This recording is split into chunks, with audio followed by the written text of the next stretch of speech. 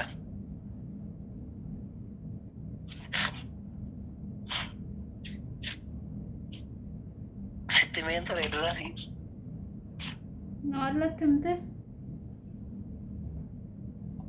anima akkasumatti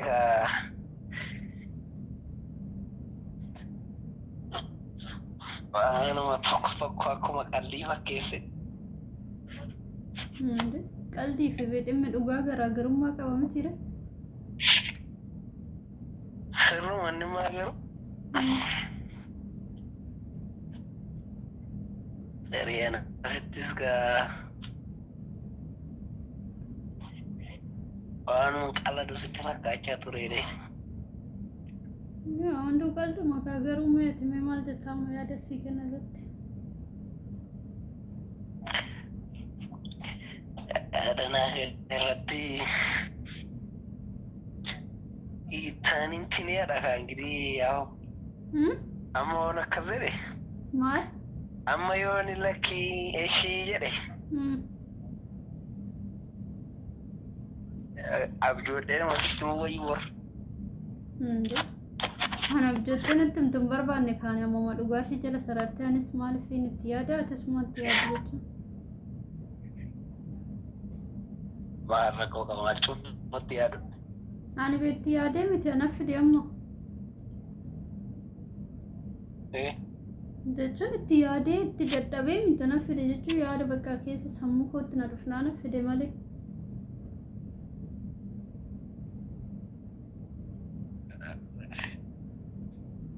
koo qabu harree maal ta'anii hin ta'u hin jiru yaada gaarii Maali garsi jala natti fakkaate.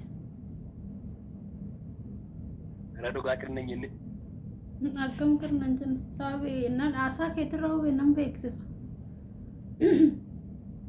Arrabbi qirna hin jenne maaltu qirna jedha Jechuun maali kun waan hin jirre waan haaraadhaa iyyuu jedhamu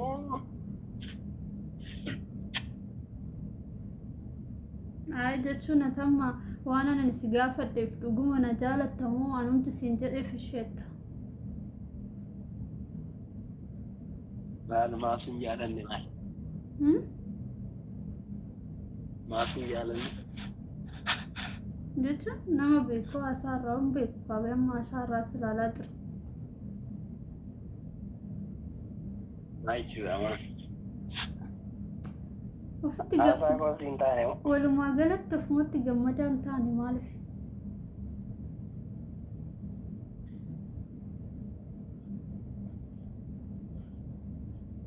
maatte Yoos ilaala ofitti gammadaa hin taane maaliif? eenyeen moo Suma gaa'ee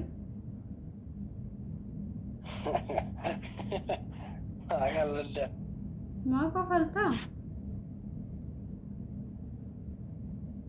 rakkime dubbii kenna godhe barootti gammadaan Jechuun beektaa kostar jettee haasoftaa namni gammade koo akkanatti miti kanaa sa'uyyuu odoo natti hin gammadde ta'e jechuudha. Tajaajila ati waanuma baqqaan jira mitiire.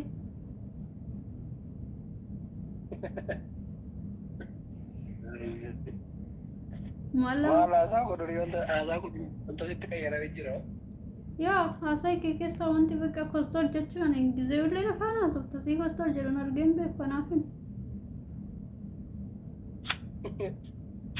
miti dhugaa Maali dhugamaa kofaltaan beeku nagara sitti haasaa taa'ee.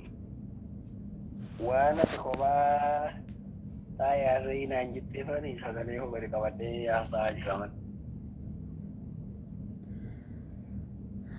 Naamma ishee jetteere. beekaa maala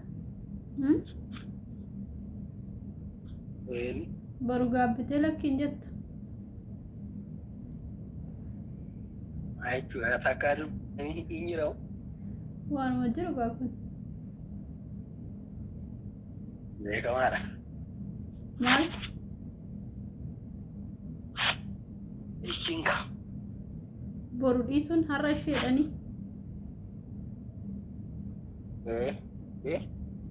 Har'a isheetteeti boru dhiisuufi beekamaadha jetta. Har'a shiranii boruu jechuun hin jiru jedhe. Dhiifama garuu ani waan asi gaafadheef ta'e amalli jechuun natti tolaan jirtu haasaan beeku.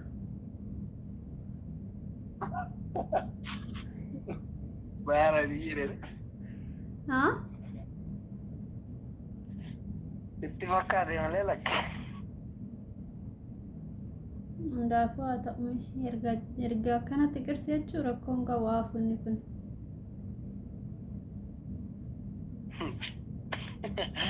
Kirsiine sumaan jedhe naa lakkana jedhe anamti. Maal beeku waan akkatti qirsi jedhan agarramu dee hundaafuu akka adiis rakkoon qabu kunaafu jedhim dhibbatin itti. Maalii jiru? Atoo qotoo qirna jedheen jedhiin qirsi jedhee itti akkamiin jedha kaane. Lakki bakka dhiisitti hin cannaqamin hundaafuu. Dhiisitti hin cannaqamin hundaafuu. Janoo waan cannaqus hin qabu. Yoo laalu si dhiphisee akka malee. Waan na dhiphisee hin qabu naannoo lakki. Amma dhuguma isheette bakka. Sitti na himaa dhugaa.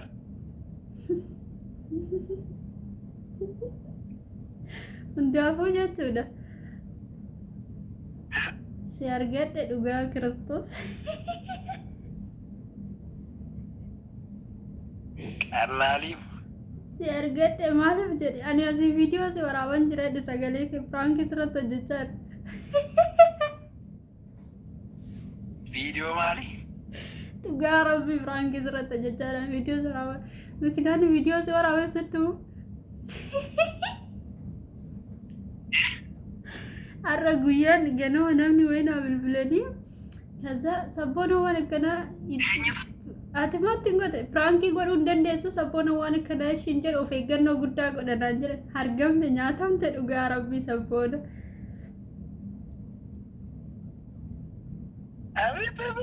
Dhugaa rabbii nyaatamte kunoo ilaal prank oo barbaadde qoy viidiyoo si dawalee sitti argisiisu viidiyoo waraabaa jira rabbi. Haa? Viidiyoo waraabaa jira sagalee kee dhugaa waaqa jiraata.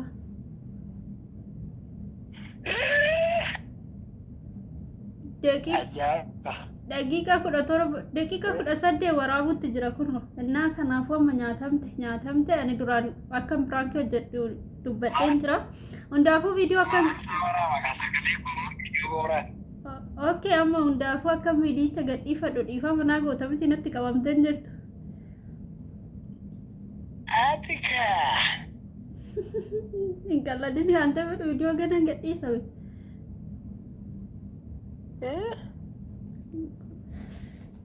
Dhaggeeffattoota fi daawwattoota UTV kiyyaa argitanii pirankii ajaa'ibaan irratti dalagee jechuudha. Inni waan garaa qabu baafatee ani garuu ergamee kan dhaqe. Kanaaf viidiyoon kun yoo isinitti tole laayik, sheer, sabskiraayib gochuudhaan na jajjabeessaa warroonni maatiin aan ta'e maatiin haa taasisaniin jedha. Haga viidiyoon biraatti walitti deebinutti horaa bulaa.